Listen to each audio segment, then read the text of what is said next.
सपा और बीजेपी से आगे निकली बीएसपी। बहन जी ने अपने पत्ते सबसे पहले खोल दिए। उम्मीदवारों का ऐलान ट्विटर के जरिए किया।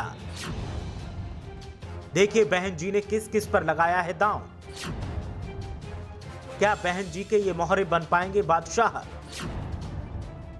क्या बहन जी की चाल दिला पाएगी उनको जीत?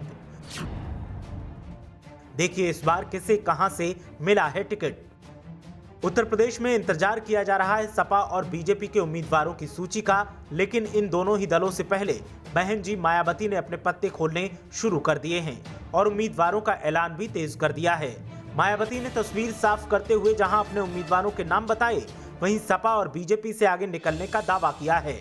लेकिन गजब की बात यह है कि इस बार उम्मीदवारों के ऐलान में मायावती ने किसी भी तरह की प्रेस वार्ता का सहारा नहीं लिया, बल्कि सोशल मीडिया के जरिए अपने उम्मीदवारों का ऐलान किया और ट्विटर पर नेताओं के नाम की सूची पोस्ट कर दी। आगामी विधानसभा चुनाव से पहले सियासी उठापटक का दौर लगातार जारी है।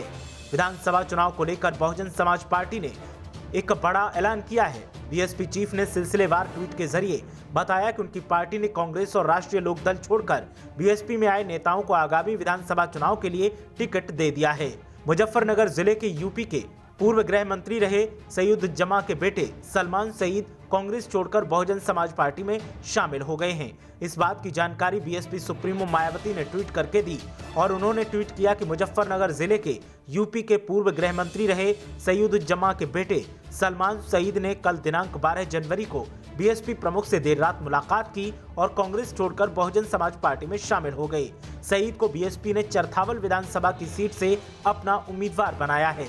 मायावती ने इसके अगले ट्वीट में बताया कि सहारनपुर जिले के पूर्व केंद्रीय मंत्री रशीद मसूद के भतीजे और इमरान मसूद के सगे भाई नोमान मसूद भी लोकदल छोड़कर बहुजन समाज पार्टी में शामिल हो गए हैं। बीएसपी प्रमुख ने इन्हें गंगोह विधानसभा की सीट से अपनी पार्टी का उम्मीदवार भी बनाया है। उत्तर प्रदेश में 7 चरणों में चुनाव होंगे।